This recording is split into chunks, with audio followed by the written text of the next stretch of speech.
বহুলা হনুমান লেবকো এখন ফুলাম নমস্কাৰ সম্বোধন জনাব আজি উপস্থিত বিষ্ণুনগৰবাসী সকলো ব্যক্তিসকল আৰু আমাৰ এই অঞ্চলত বিভিন্ন ধৰণৰ কামত আপোনালোকৰ যি অৱদান অতিশয় গুৰুত্বপূৰ্ণ। আপোনালোকে ইমান ধুনীয়া এটা কাৰ্যসূচী আজি গ্ৰহণ কৰিছে, খুব ভাল লাগিছে। এনেধৰণৰ কাৰ্যসূচী আছে আমাৰ সমাজত খুব প্ৰয়োজন। আমাৰ নৱপ্ৰজন্মই দেখা গৈছে যে বহু সময়ত পথ হেৰুৱাইছে, আমি তেওঁলোকক পথ দেখুৱাব লাগিব। এনেধৰণৰ কৰাটো প্ৰয়োজন। সকলো ৰাইজ আহক, আমি এডমিনিষ্ট্ৰেশ্যনত থাকিম। কিবা ধৰণৰ অসুবিধা হ'ব আমিও সহায় আগবঢ়াম। আমি সকলো সময়তে আৰু ইয়াত উপস্থিত ডুমডুমা সম জিলাৰ প্ৰশাসনিক বিষয়া সুদীপ গগৈদেৱ আৰু আমাৰ বিষ্ণুনগৰবাসীৰ বয়োজ্যেষ্ঠ লোকসকল, আজি আমি বিষ্ণুনগৰবাসীয়ে যি এই গছ পুলি ৰোপণ আমি কাৰ্যসূচী হাতত লৈছোঁ, সঁচাকৈয়ে খুব প্ৰশংসনীয়। কাৰণ আমি সকলোৱে জানো গছ থাকিলেহে মানুহ থাকিব, আৰু আমি কৈ থাকিলে নহ'ব। আৰু এই কাম আমি হাতে কামে আজি যি বিষ্ণুনগৰবাসীয়ে লৈ দেখুৱাইছে আৰু ৰাইজক আগুৱাই নিয়াৰ যি প্ৰচেষ্টা কৰিছে, তাৰ কাৰণে মই বিশেষভাৱে ধন্যবাদ জ্ঞাপন কৰিছোঁ। আপোনালোকে নিশ্চয় গম পাইছে যে আজিকালি পলিউশ্যন, যিদৰে আমাৰ কাৰ্বন ডাই অক্সাইড এমিশ্যন বুলি কওঁ আমি, কাৰ্বন ডাই অক্সাইডৰ মাত্ৰা কিমানেই বাঢ়িব ধৰিছে। তাৰ কাৰণে আমাৰ যিবোৰ শ্বাস প্ৰশ্বাসজনিত যিবিলাক অসুখ খুব বাঢ়িব ধৰিছে, আৰু তাৰ একমাত্ৰ কাৰণ হৈছে কাৰ্বন ডাই অক্সাইডৰ যিটো পৰিমাণ। আৰু এই যিটো যেতিয়া আমি গছবিলাক যদি আমাৰ কমি আহিব, তেতিয়াহ'লে ইয়াৰ মাত্ৰা আৰু অধিক বাঢ়িব। সেইকাৰণে আমি এই কাৰ্যসূচী আগলৈকেও আমি অব্যাহত ৰাখিব লাগে, আৰু বেলেগকো আমি এই বিষয়ে অধিক অৱগত কৰিব লাগে।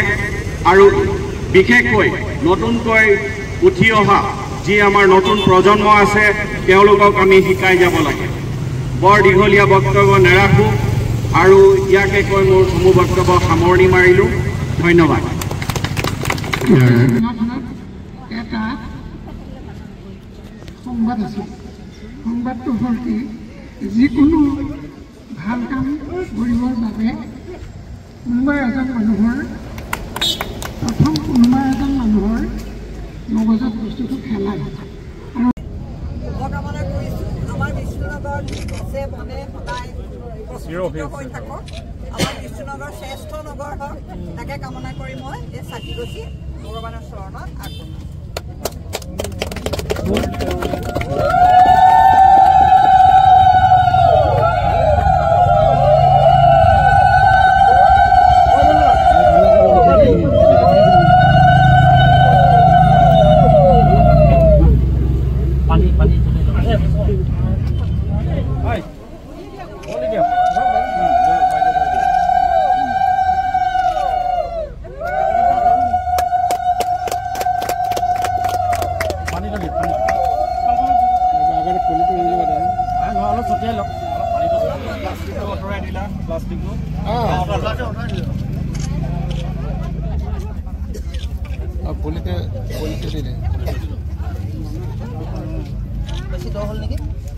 মাটি দি দিয়ক বুঢ়া একো নাই, দৌৰলৈ একো নাই,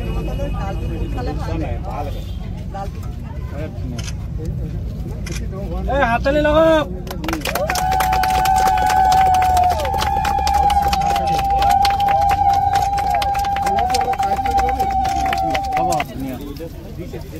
তাৰ মাটিটো তলখিনি ধান আছে না।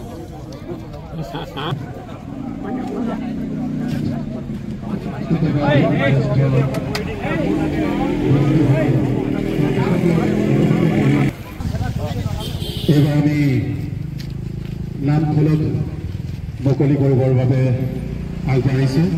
আজি এই নাম ফলকখিনি মুকলি কৰিব ডক্টৰ প্ৰণৱজ্যোতি ডেকাদেৱে আৰু তেখেতক আগবাঢ়ি যাবৰ বাবে অনুৰোধ জনাইছোঁ।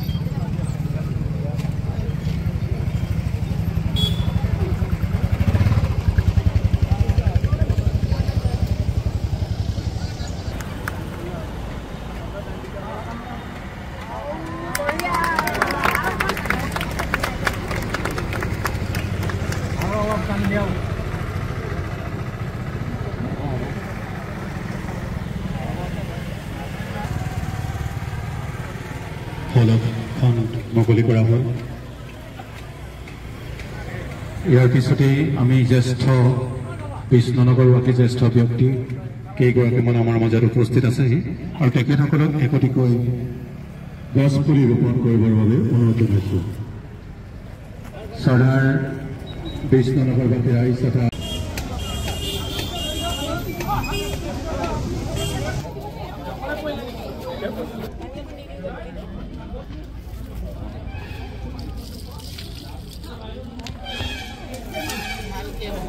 ভালকে হ'ব লাগে। দিয়ক দিয়ক পানী দিয়ক।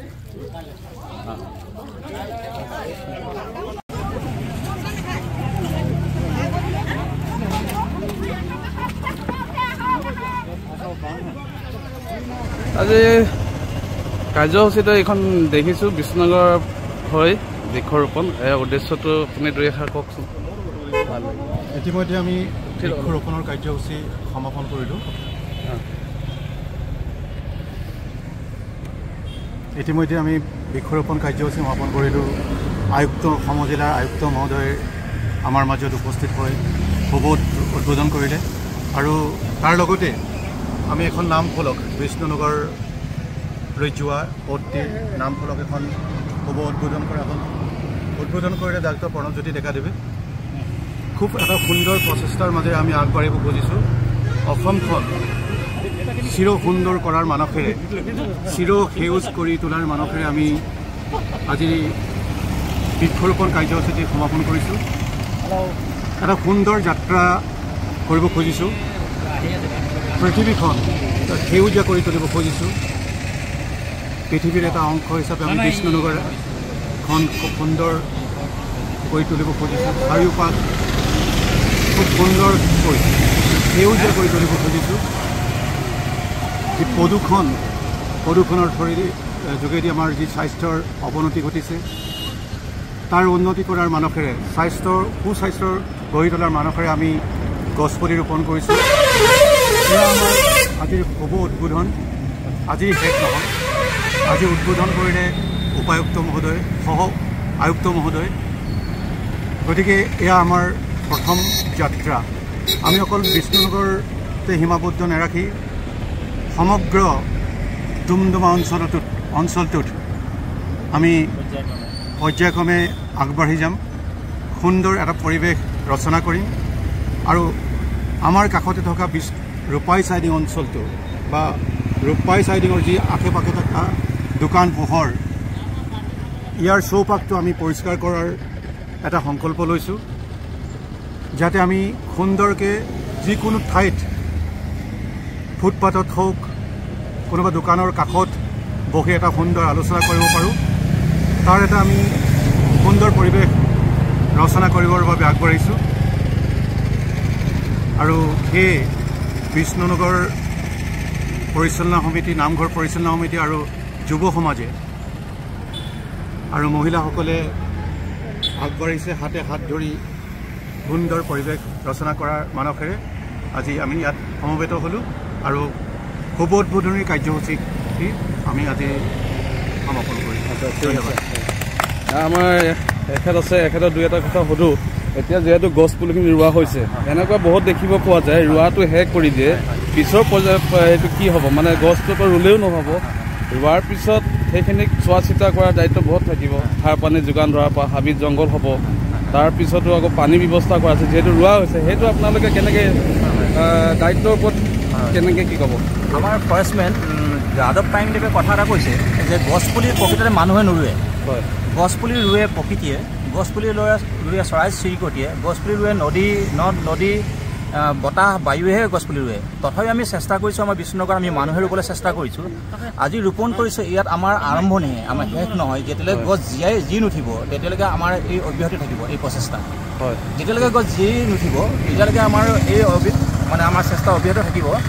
কাৰণ আমি আজি ভাবিছোঁ যে আমি যেনেকৈ সন্তান জন্ম দিলে সন্তানটোক যেনেকৈ লালন পালন কৰি ডাঙৰ কৰা হয়, ঠিক তেনেকৈ আজি আমাৰ সকলোৰে দায়িত্ব, আমাৰ বিষ্ণুনগৰবাসী ৰাইজৰ সকলোৰে দায়িত্ব যে পুলিটো ডাঙৰ হোৱালৈকে দায়িত্ব সকলোৱে থাকিব।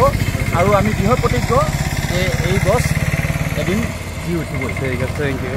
এইকাৰণে কথাটো ক'বলৈ বিচাৰিছোঁ কি ইয়াত তেওঁলোকে যিখিনি মানে এই অৰ্গেনাইজেশ্যনখিনি যিখিনি গছ তেওঁলোকে চিলেক্ট কৰিছে, সেই চিলেকশ্যনছখিনি এনেকুৱা আছে যিটো হাৰ্ডি প্লেণ্টছ, যিটো দেৱদাৰু যিটো লগালে, যিটো দেৱদাৰু লগালে এইখিনিত মানে আপোনাৰ কোনো সাৰ পানী বেছি দৰকাৰ নহয়। এইখিনি মানে অট'মেটিকলি বহুত জল্দি হৈ যায়। আৰু আপোনালোকৰ ইয়াত যিটো চইল যিটো আছে, এই চইলখিনি খুব ধুনীয়া উপযোগী চইল দেৱদাৰুৰ কাৰণে। তাৰপিছত আমাৰ অসীম দাগত দেখা পাইছোঁ ইয়াতে, আপুনিও দুই এষাৰ কওক। যিহেতু মই ৰাইজক দেখুৱাইছোঁ আমাৰ ইয়াত যথেষ্ট তাঁৰ আছে দুয়োটোৰ কাষে। এতিয়া গছটো ৰুইছে দেৱদাৰু, তেওঁলোকে দেৱদাৰু যেতিয়া আপোনাৰ গছটো ওখ হৈ যাব, যিহেতু গছজোপা ওপৰলৈ যায়, আমাৰ যথেষ্ট ইলেক্ট্ৰিক ডিপাৰ্টমেণ্টৰ হওক অন্যান্য ধৰণৰ তাঁৰবিলাক আছে, সেই ওপৰলৈ যদি টাচ কৰে সেইটোৰ ওপৰত আপুনি কি ক'ব বিচাৰিব? যেতিয়া আমিতো ৰখাব লাগিব, কাৰেণ্টৰ কথা আছে। কথাটো কেনেকৈ কৈছা, তুমি ধুনীয়া কথাই কৈছা। আমি এটা লক্ষ্য আৰু উদ্দেশ্য লৈ পিনে এই দেৱদাৰু পুলিখিনি আমি ৰোপণ কৰিছোঁ আজি। আমি প্ৰতিপালন কৰি পিনে আমি যিটো ডাঙৰ কৰিম, ডাঙৰ কৰি যায় এটা সীমালৈকেহে আমি আগবাঢ়িব দিম। আমি এটা সীমাত মানে আমি কাটিং কৰি সেই গছজোপাক ধুনীয়াকৈ সজাব পাৰি। আমি কেনেকৈ সজাব পাৰি, আমি এটা কাটিং কৰি পিনে যাতে কাৰোবাৰ গছ গেটত কাৰোবাৰ নালাগে, তাঁৰত নালাগে, কাৰোবাৰ তেনেকুৱা ইলেক্ট্ৰিক তাঁৰ নালাগে, কাৰো ডিষ্টাৰ্ব নোহোৱাকৈ আমি এটা ব্যৱস্থা কৰিম বুলি আমি যুৱ সমাজে প্ৰতিশ্ৰুতিবদ্ধ আৰু লগাইছোঁ যেতিয়া আমি সুন্দৰকৈ। আৰু ইয়াৰ পিছত আৰু বিভিন্ন ধৰণৰ আঁচনি ল'ম আমি গছপুলিৰ তলত। আমাৰ ইয়াতে মনোজ দাকো দেখা পালোঁ। মনোজ দাকো দুই এটা সুধো, যিহেতু আপোনাৰ একদম ঘৰ প্ৰথম ষ্টাৰ্টিং আপোনাৰ ঘৰৰ পৰা হৈছে, যিহেতু বিষ্ণুনগৰ আৰম্ভণি তেওঁ থাকে। আমাৰ ৰূপাইবাসী ডুমডুমা এই ব্যক্তিজনক বহুত সকলোৱে চিনি পায়। আপোনাক এটা কথাই সুধোঁ, এতিয়া আপুনি কি মেছেজ কৰিব যে আপোনালোকৰ ইয়াত বিষ্ণুনগৰত ইমান ধুনীয়া এটা গছ ৰোপণ হ'ল, দুয়ো কাষে গছ হ'ব এতিয়া ইয়াত। আৰু এতিয়া আমাৰ বিভিন্ন মানুহ অহা যোৱা কৰি ৰাস্তা হয়, যিহেতু কোনোবাই গছবিলাক বেয়া কৰি যাব, ভিডিঅ' আকাৰতে তেওঁলোকক আপুনি কি ক'ব? গছখিনি চোৱা চিতাৰ ওপৰত কিবা এটা কৰি যাব।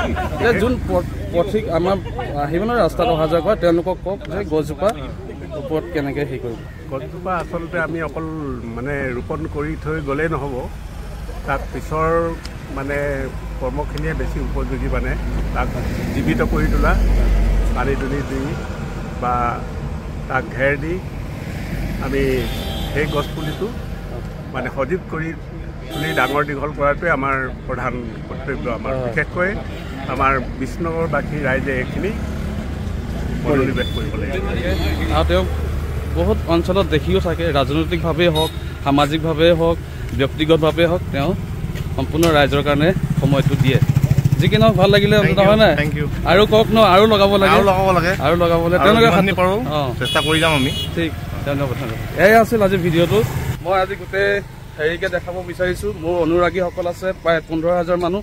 তেওঁলোকক মই মেছেজটো দিম, মোৰ নিজৰ এৰিয়া, মই এই এৰিয়াতে থাকোঁ। মোৰ স্থান বিষ্ণুনগৰ। বিষ্ণুনগৰ ধুনীয়া ফলক হ'ল, বিষ্ণুনগৰ ধুনীয়া হ'ব, গ্ৰীণ কৰিব বিচাৰিছে তেওঁলোকে। দুয়ো কাষে দেৱদাৰু গছ হৈছে। গতিকে আপোনালোকে প্ৰচেষ্টা লওক, হাতত লওক। আৰু মোৰ ভিডিঅ'টো ভাল লাগিলে আপোনালোকে নিশ্চয় শ্বেয়াৰ কৰিবলৈ নাপাহৰিব। আৰু এনেকুৱা ইনফৰ্মেটিভ বা পৰিৱেশ সংক্ৰান্তি কিবা ভিডিঅ' চাবলৈ যদি আপোনালোকৰ মন যায়, তেতিয়া মোৰ চেনেলটো ফ'ল' কৰি ৰাখিব। চ' থেংক ইউ।